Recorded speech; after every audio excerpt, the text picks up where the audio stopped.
So one of our owners wanted to update his bike this year, and we've done maybe 2 or 3 designs for him in the past. When we found out we were going to get the owner's bike, it was really exciting, but it was also a lot of concern too, because we're in doing production and all of a sudden here comes a one-off custom. So once Dave approached me, and we kind of went through and gave him 3 or 4 designs. But basically we wanted to give him a fresh new look, and he was looking for something that was lean and clean, give it a lot of length to it, you know. I was pretty excited when I heard that Dave wanted us to build him a new tank, and he had somewhat of a design that he wanted us to carry on. It's all completely handmade, and it's originally it started out as a full pump tank, and we eliminated the pump, and that's how we were able to lower the dash a little bit farther. And then, like I say, he also wanted a flat style dash, new style dash. So we actually had to hand make a new dash to fit this new tank. You know, he was looking for candy red, which is one of his favorite colors, of course, and then the dark bottom, kind of like a two-tone, but he just didn't want a sliver graphic or a thin graphic in between. He wanted something with a little more style and a little more pizzazz to it.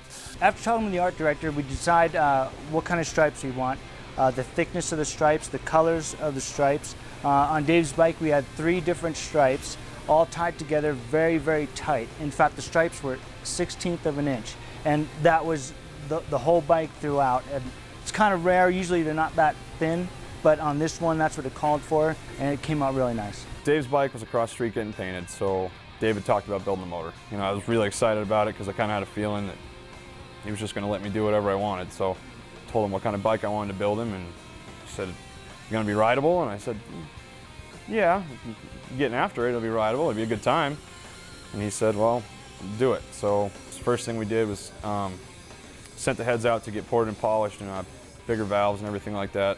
Got the cylinders bored over, 10 over. Then I sent everything down to Nevada to get diamond cut. Dave wanted some bling, and I don't think he realized how blingy it was until he got back, but I think he likes it now. So I wanted a bike that sounded kind of meaner than it was, I guess, because I wanted to stay reliable, because the last thing I need is Dave calling me from the side of the road. So I went with a little lower if cam. I still used a pretty good amount of duration to give it that thump that everybody hears from a Harley, and then used Vance & Hines true dual head pipes with some CFR mufflers he found on the internet, which I was skeptical about, but they sound awesome. They made good power.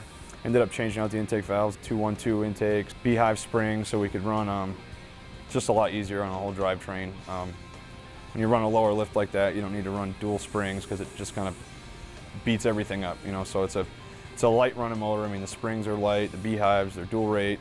I didn't want to port and polish the throttle body, and I didn't want to run a bigger throttle body because it would have already taken some of the runnability out of the bottom end it's got now. But that happens when you use big valves, big ports.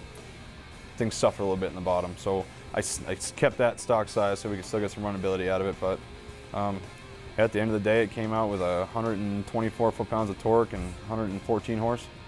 So it's a runner when it comes on about 3 grand, and it pulls. We ordered a 23-inch wheel and a fender to fit that wheel. And Dave Call kind of wanted something that was similar to fenders we'd built in the past.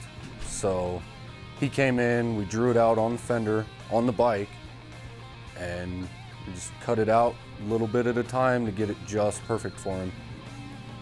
It brings out the front of the wheel really well, and then the back, it just creates a line flowing throughout the entire bike. We had some vents cut out in the side covers and put in some stainless steel mesh grill, and then I wrapped a red LED around it, and then we attached it to the accessory plug-in on the bike. So don't even know it's there. You just flip a switch and you have red lights shining out of the side. One whole side of that bike is laid out by the art director. From then it goes on to the next step, whether it's second, third colors, airbrushing, shadowing, or drop shadows, whatever you need. The art director is completely involved most of the time with all one-off custom stuff. There's added steps of clear, and then the polishing is done in a different manner to where it's completely flat, sanded, re-cleared, and then polished. You'll QC the entire bike, all the pieces, and then once that's done, it'll go into a clear lockdown. It's a polyurethane clear. It's a high solids clear. It's built for having to sand it and get a lot of the edge knocked off of it. And we polish the entire bike, and then it has that show bike finish.